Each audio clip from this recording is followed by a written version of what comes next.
everyone, and welcome to the Dream Team series. Today's segment, Finding Yourself to Gain Clarity on Your Purpose. Vasavi, right? Did I say Vas- that right? Vasavi.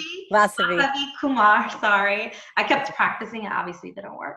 So Vasavi Kumar is often described as your kick in the pants guide and route to your desired destination. She is a grateful recovering addict, licensed social worker, special education teacher, and certified coach. She is just overall amazing. And I think from the first time I had a conversation with her, I just felt an automatic bond. So this is one of the interviews I have been super stoked to do. And I'm so glad that Vasavi is sharing her story with us today. Hi.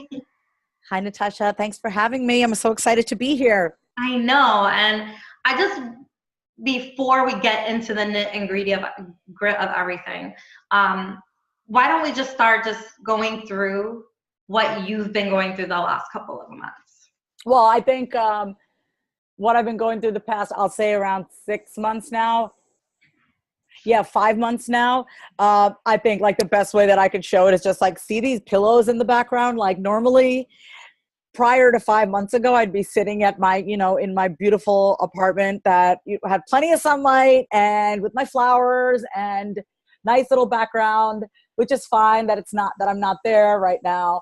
But where I'm at right now, and the reason why I'm on bed doing this interview with you is because this is my like little section of my room that I live in. I live in a sober living home. And what that means is I live in a home with right now, 1, 2, 3, 4, 5 other recovering addicts and alcoholics. And I've been living here for almost close to 90 days. I'll be moving out next week into my own place.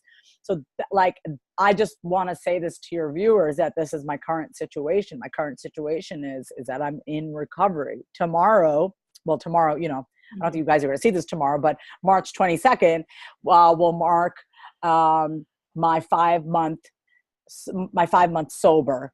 And when I say sober, I mean not having touched a drop of alcohol or touched any drugs. It's also probably, I could say confidently, 5 months of being somewhat emotionally sober. And what I mean by that is you can throw anything my way, and shit that used to bother me in the past, I can handle it. I can handle anything that life has to offer without having to go to food for comfort, without having to go to a man for comfort, sex. I said food because you could tell them how much I love food. Binge watching, alcohol, of course, drugs, of course, and just overall, going down a rabbit hole of anger and anxiety. Now, does that mean that I don't ever get angry? No, I actually just really got frustrated yesterday, but I snapped out of it literally within 2 to 3 minutes. I got out of it and I was able to reconnect. So that's my current situation. And then, I'll let you ask more. That's my current situation. Yeah. No. So number one, congratulations. I just think sobriety and getting yourself in just sober is a huge accomplishment. So kudos to Thank you. And you know what's really funny, actually? And so just for your viewers, my drugs of choice were cocaine and Xanax and alcohol. It's really funny because like I'm recording this video right now, like I'm looking at myself and I'm actually looking at my face and I'm like, oh my God, I actually really, really, really enjoy like watching myself.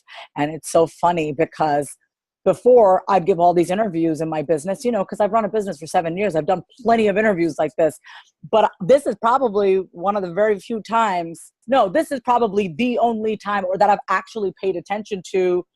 Wow.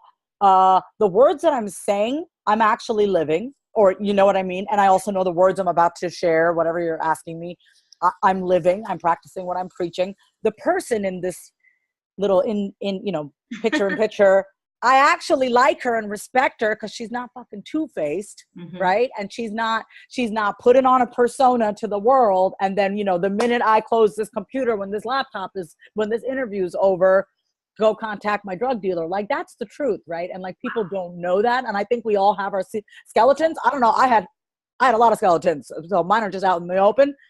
So I just wanted to say that. Like, I noticed that. And I think it's really interesting what you just said. So basically, when someone's starting off and they really just don't know or are comfortable with themselves, they think in when they're having a business, they have their professional self and their real self, and that those cannot be connected or intertwined in any way, because then they won't be seen as professional. How do you feel about that? Because there's people who are on both sides, like, yes, that can happen. No, you have to keep those separate. It really depends on the person. Let me tell you why. I know a lot of coaches. I know a lot of people in this industry that have no problem being the preacher and then having a separate life. And I know that. I know that because I was one of them. But I just want to say I did have a problem with it. Like, I definitely had a problem. Like, I saw my addiction getting out of control and I'm like, I don't know what to do anymore.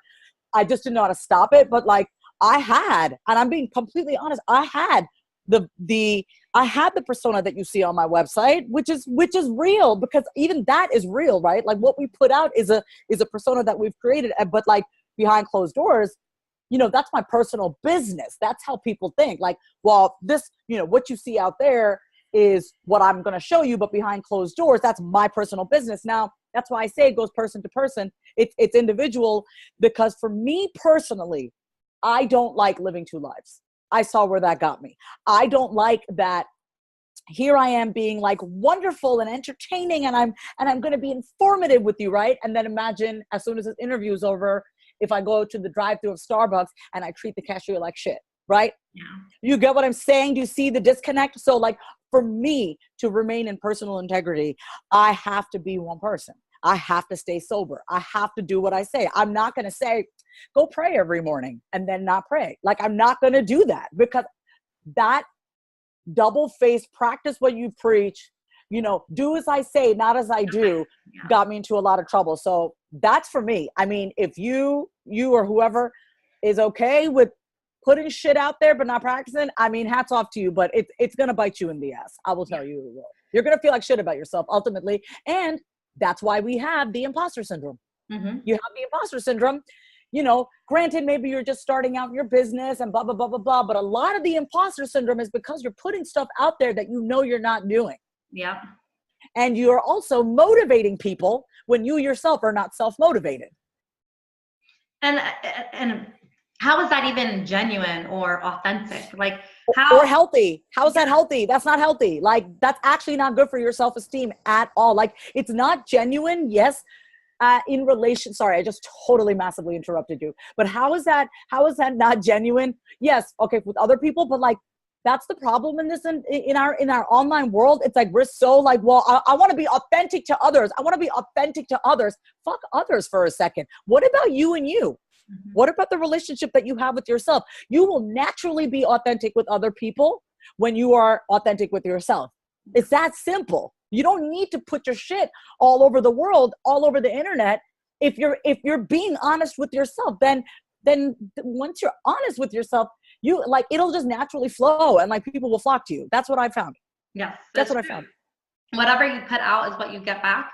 And so let's go into let's dig deep into being authentic. I think when someone is starting a business or they have this idea, they don't know where it's coming from, right? Mm-hmm. And then they try to follow this weird path with it instead of like actually just trusting in themselves and where life is going to take them with it. Then they go look on Instagram and see what everyone else is doing, or try to copy someone else's business model. How do you feel about someone and what they need to do for themselves before they take that journey into becoming an entrepreneur?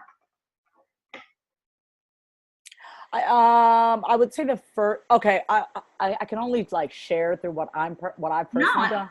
That's the whole. Well, I mean, I will say that every single thing that I put out there, and I want to say this to your viewers, like, I think for a lot of entrepreneurs, especially, our biggest issue, right, is that we are honest with others, but we're not honest with ourselves. That was the case. I mean, for me at least, like, everything that I ever put out there, I was honest. Like, I never lied about anything. I lied to myself behind closed doors that I had a fucking cocaine problem. You know what I mean? Or you may be putting something out there and you're so excited about this whatever. And then like inside, you're just kind of like, oh my God, you're not admitting to yourself that you may be scared. Like, I'm just saying, be honest with yourself, right? So when you're just starting out on your creative journey of being an entrepreneur, you know, what is the first thing everyone does? Slap up a website, maybe get some business cards, put up all your social media, copy people's content. You know what I mean? I would say, first of all, take some time, give yourself 30 days. I'm sorry. I know everyone's all about the quick and rich, right? But it's like, take some time, sit outside, look at nature, like invoke God, invoke your higher power, get quiet, listen to what God has to say to you. And I say, God, please, everyone don't freak out, you know, but whatever your higher power is. But like anytime I need even anytime I need an idea or I have an idea and I want to expand on it. Like, for example, I'm starting a podcast. I have like 3 or 4 titles in my head that I'm like, I don't know. And then I was like, why am I struggling so hard? All I have to do is turn this over. All I have to do is surrender this control that I have right now that I need to figure it out. And I got to turn it over to my higher power. My higher power will help me figure it out. And it's true. So, my higher power still has not told me the title of my podcast. I will tell you that right now, but I'm almost there. So for your viewers listening, right, you have an idea. You know, of course, there's work that you have to do. You have to figure out what, you know, who's the audience that you want to serve?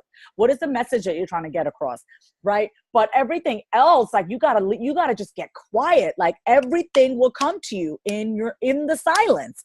But if you're looking away on your Snapchat or your Instagram or your this, it's too much noise. Creativity, your higher power, God, you know, those light bulb moments do not happen while you're like this. They don't. I'm sorry. They don't while you're looking at another coach's page or another business owner's page, or you're scrolling through other people's stuff and like your mind has all this clutter and you don't have room for ideas to foster. And even like, you know, have you ever had that moment where you finally get it, whatever it is, like even the idea for this series, right, Natasha? Like, I'm sure once you got the idea and you were like, yes, it was such a solid yes. It was unshakable. It was like, yes, this is what I need to do. And then, you know, sometimes I like to call them soft maybes. So no, soft yeses. Soft yeses are like, you're not sure yet. You know, anytime you kind of have that, I'm not sure yet, you got to sit still and you got to get quiet. I don't act on anything these days. It's pretty funny because like I had one program called Hustle Intensive. I was the hustler. Everyone knew me to be like the one to hustle. Mm-hmm. And now you should just call me like slowpoke. I don't know.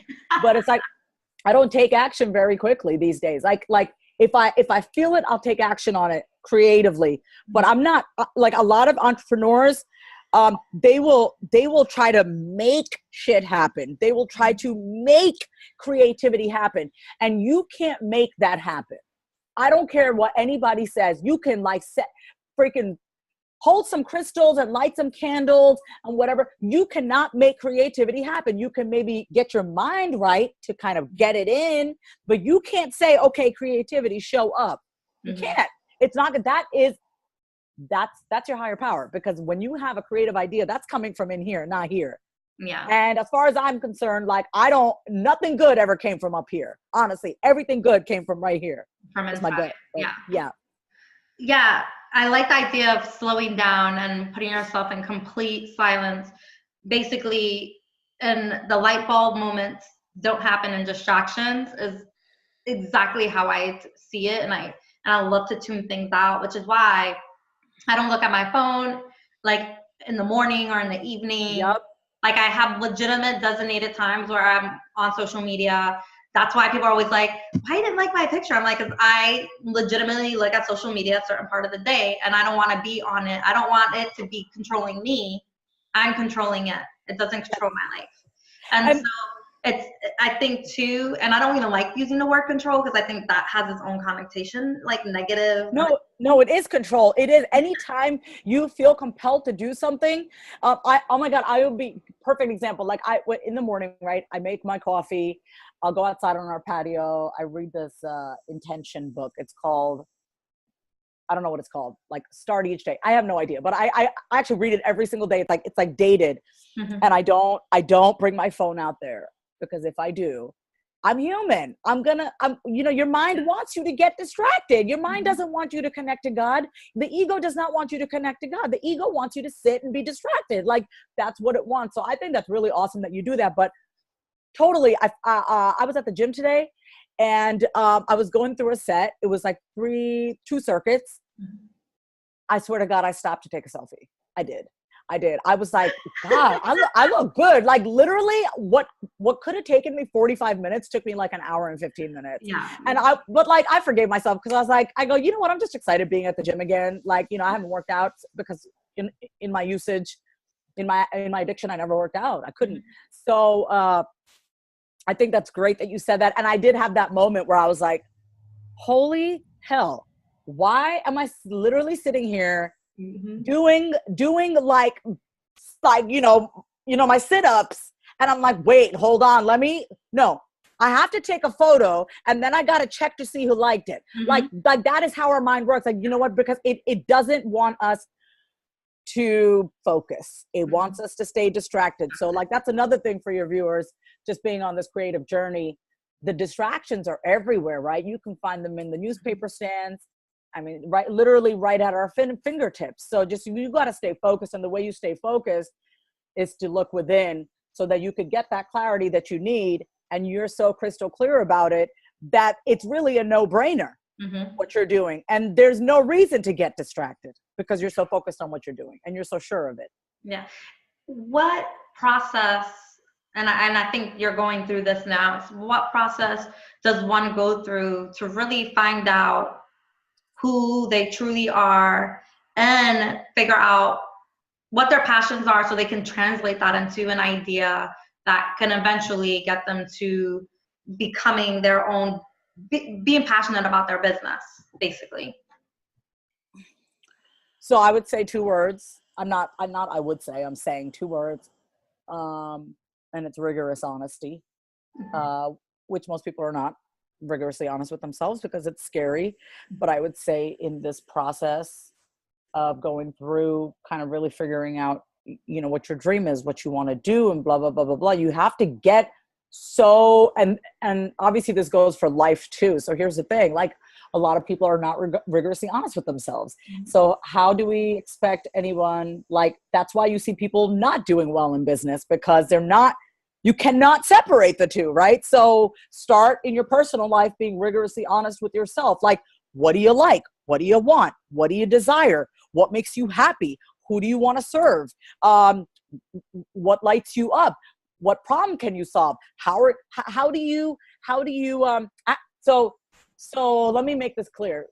The easy part, and I've worked with many clients on this, the easy part is, this is my target market. These are the products and services I'm selling. This is the copy on my website. And I'm like talking like this on purpose. And this is how much I want to charge, because people should pay me, right? What people don't want to get honest about is, this is how I self-sabotage. This is how I'm selfish and self-centered. This is the manipulation that I'm going to use to get clients to pay me. This is, how my work ethic is. This is my level of integrity. This, you know what I mean? Like, let's talk about you for a second. And like, no one wants to talk about this. Everyone wants to get right down to the strategy of business, right? This is who you serve. This is how much you are charging, whatever. I find there is very little work ethic and very little integrity and character in the online world. And I'm going to keep saying this, and I don't care if I'm the most unpopular person in the room, but the fact of the matter is, strategy you can Google all day, every day. It's so easy. It is. The hard part is to ask yourself, what kind of business owner do I want to be? What kind of coach do I want to be? Do I want to be the kind of coach that gives my clients homework that I don't even follow?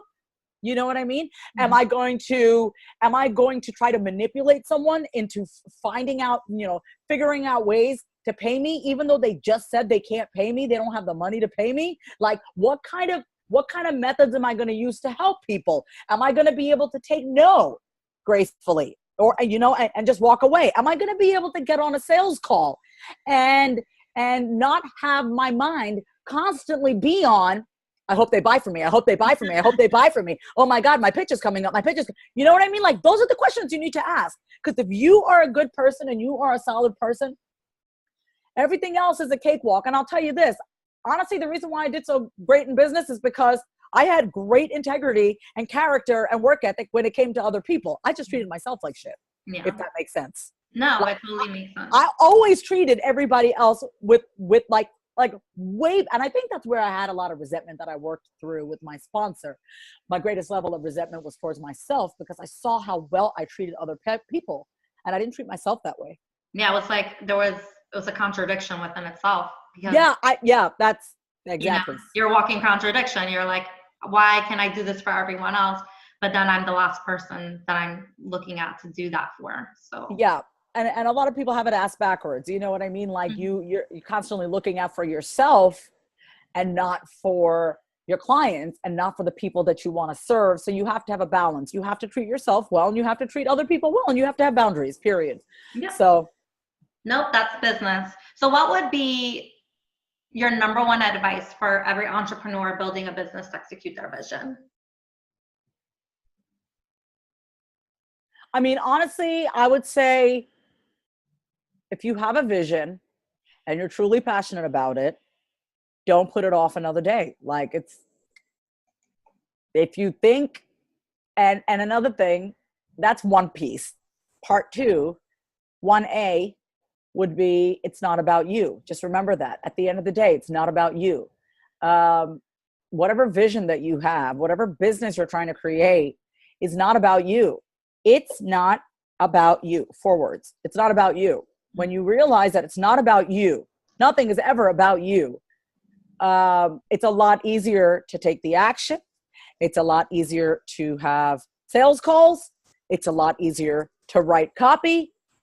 It's a lot easier to talk to people when you realize it's not about you. It's a lot easier to handle, confrontation with clients who maybe didn't pay you, or whatever it is, anything related to business. Like, if you just realize it's not about you, it's never about you. If you're in the business to serve, then act like that you're in the business to serve, right? Like, don't say you're of service, and don't say you're like, you want to serve. I mean, like, kill me already. Like, please, everyone says that, but no one's actually acting like that. Like, if you really want to serve, then serve, and stop procrastinating on your vision. Stop overthinking. Oh my God, that would definitely be like 1B++. Overthinking, and just realize, that there is a force and a power greater than you that will help you execute whatever vision that you have, but you need to stop making it about you, period. Yes. No, I love that. I like not making it about yourself and just thinking, making it about you serving and not being self-serving, because people confuse that a lot. Yeah.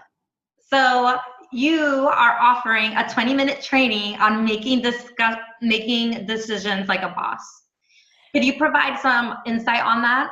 Yeah, absolutely. So I think all of us as creatives have a hard time picking one, because there's so many at all times with ideas. And I have a 6-step process that I walk people through, and then I invite them to call me if they want to, because I like to talk to people. I don't just like to email people back and forth.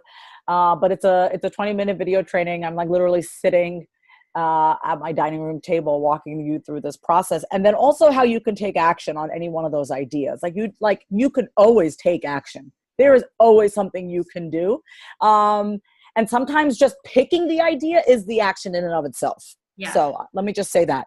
And then also, I want you guys to know that I am offering, once you watch the free training video, I invite you to set up a 30-minute call with me. I don't think I gave you the link, but I can give you that link because I love to talk to people on the phone. Yeah, give me that link so then I can share it, because you're basically, this video is going to be on a page, so everyone gets to actually just look at you and your bio and your link to your site, and then if you have anything additional you want to include on there, it's always on that page.